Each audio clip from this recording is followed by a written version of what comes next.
Hello, Bobby Torres of Frightbox recording here to save you time by teaching you exactly how to EQ vocal tracks the easy way. Let's dive into it.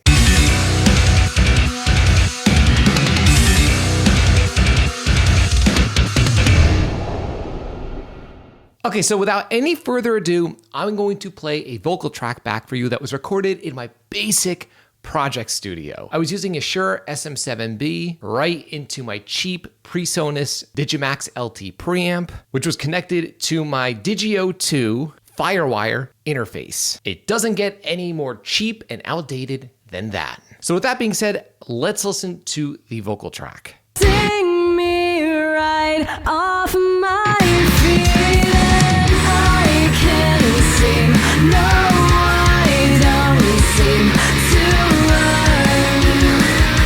You don't make me feel the same way. So even though the vocal performance is great, this is my good friend Jenny Torres who's singing on this track. I will leave a link below to the song in this video's description. But anyway, great performance, really terrible vocal sound. And the reason why is the vocal is just not EQ'd. Here's the problem, and here's the whole reason why I'm deciding to make this video. So many home studio owners will hear a vocal track like this and think, I need a better microphone. I need a better preamp. I need to treat my room. And of course, when you search on YouTube and online, you will drive yourself insane and end up dropping a bunch of cash, giving plugin companies way too much of your money, when all you need is to know how to EQ vocals. And the good news is, it's pretty easy. Very easy. So I'm gonna break it down into 4 crucial steps. You're gonna wanna learn all 4 of these because they make a massive difference and will polish up your vocal sound. So step number 1 is we need to filter out all of the low-end gunk that we don't need on this vocal track. Again, these vocals were recorded into my cheap interface out of my project studio, so they're not EQ'd. They're completely raw. So the first thing I'm gonna do is pull up an EQ. Just a stock EQ. You do not need to buy an overpriced EQ plugin. A digital EQ is a digital EQ. Just use your stock digital EQ in your DAW and you'll be okay. So I'm gonna play the vocal back and I'm gonna get rid of all the muck below around 150 Hertz because we don't need it. Let's check it out. Well, I can feel the breeze from here, lifting me right off my feet, and I can't seem, no, I don't seem to learn. Okay, a little better. We've gotten rid of all the low-end rumble, but the vocals still sound kind of weird. They just sound muffled and home studio-like, which we don't want. The next step is you want to get rid of that honk in the lower mid-range. Most vocal tracks, even ones that are recorded with nice microphones and nice studios through nice preamps, will have this honk. The way I find it is I create a nice boost in my EQ and I search around for the frequency range that I don't like and I cut it. Not by much, but I cut it. So let's do that. Well, I can feel the breeze from here, lifting me right off my feet. So for me, in this particular vocal track, and this happens to be the case in most vocal tracks that I mix, it's around 700 Hertz. There's this weird nasally thing going on that just needs to be taken out. So let's do that. And I can't seem, no, I don't seem to learn. You don't make me feel the same way. Much better. That simple cut really does clear up the vocal sound. And what I'm gonna do is I'm actually gonna solo the vocal and intermittently bypass that cut so you could hear how much of a difference that simple EQ move actually makes. And I can't seem, no, I don't seem to learn. So simple, no fancy plugins necessary. The next thing you're gonna wanna do is reduce the lower mid-range of your vocal track slightly with a low shell filter. So the reason you wanna do this is you just want to reduce that range without getting rid of it.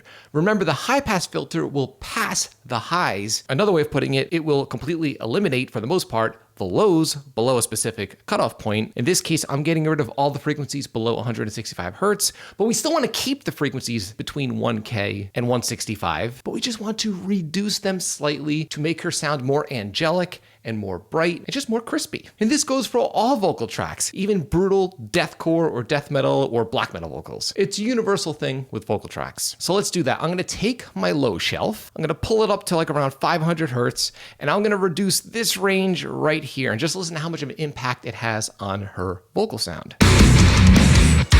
Well, I can feel the breeze from here, lifting me right off my feet, and I can seem, no, I don't seem to learn. Okay, so I've cut all the frequencies below 500 hertz-ish by around 7.5 dB. I don't care about numbers if I'm being honest with you. I'm just doing it by feel, but I know from experience that that range, especially when you're using a dynamic mic, can be a little overbearing and will make the vocals sound cloudy, which I hear on so many of the mixes that people send me. We don't want cloudy sounding vocals because remember, the average listener is paying attention to vocals first and foremost, way more than guitar tones or drum tones or any of the other things that we obsess over as mix engineers that really don't matter that much. So the final cherry on top of the cake is we want to brighten her up and give her a little bit of that sheen. Remember, like I said, this was recorded with the SM7B. I did not have the presence boost engaged on the mic. I record flat. So even if you're using a basic like SM57 or SM58, which are both usable microphones in the studio for vocals, I use them all the time as well, you're going to want to add a little bit of shimmer because we're not mixing a condenser microphone. Now, if your vocal track was recorded with a condenser mic, you might be good right here. You might not need to add any more sheen, but I do want to add a little bit of sheen just to make it sound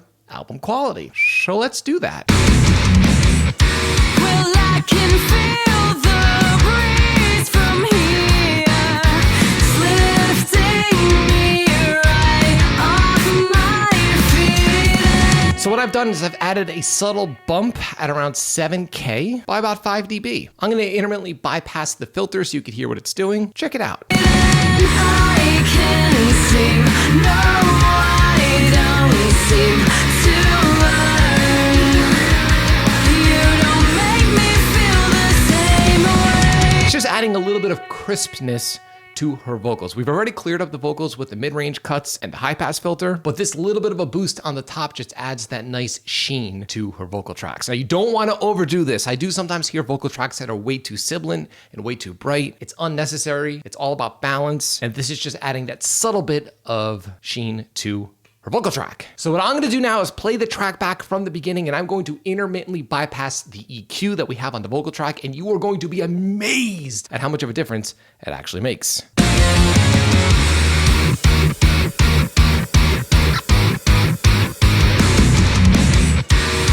I can feel the breeze from here, lifting me right off my feet, and I can seem, no, I don't seem to learn. You don't make me feel the same way. So Jenny has a great voice, and before, without the EQ, it was kind of getting lost in the muck. And unfortunately, again, I hear this all the time with home studio produced tracks, and it's such an easy fix. All you have to do is implement these 4 simple EQ moves, and you can EQ your vocal tracks in no time. Vocal tracks for me take about a minute to EQ, and I'm done, and I don't really think much about them outside of that. The problem is so many of us get caught up in the never-ending web on the internet, being led by misinformation, thinking we need to spend a ton of money on plugin and gear when what you already have is more than good enough to produce album quality results. Now, I don't want you to waste any more time and money in your studio. I want you to achieve pro level results with the gear you're currently using. And because of this, I'm offering you direct access for absolutely free right now to my training, 4 dead simple ways to massively improve your recordings and mixes. Now, in this training, you'll learn my #1 technique for prepping heavy guitar tracks that virtually mix themselves. You'll also learn how to create instantaneous clarity within your mix using any old stock EQ plugin. You're gonna learn how to take control over the levels in your mix so that instruments stop fighting with one another in the mix. And finally, you'll learn how to craft radio-ready vocal mixes using only stock plugins within your DAW. Now, I just want to warn you, if you have the attention span of a squirrel, don't waste your time. This training is not for you. The training is almost an hour long and is extremely in-depth and meant for people who are serious about the craft of audio production. If you want to learn more about unnecessary gear, and if you want to drop a bunch of money on stuff you don't really need, move on to another video. Again, the training is absolutely free right now, and you can have direct access by clicking the link below in this video's description. Until next time, drink that, spindrift.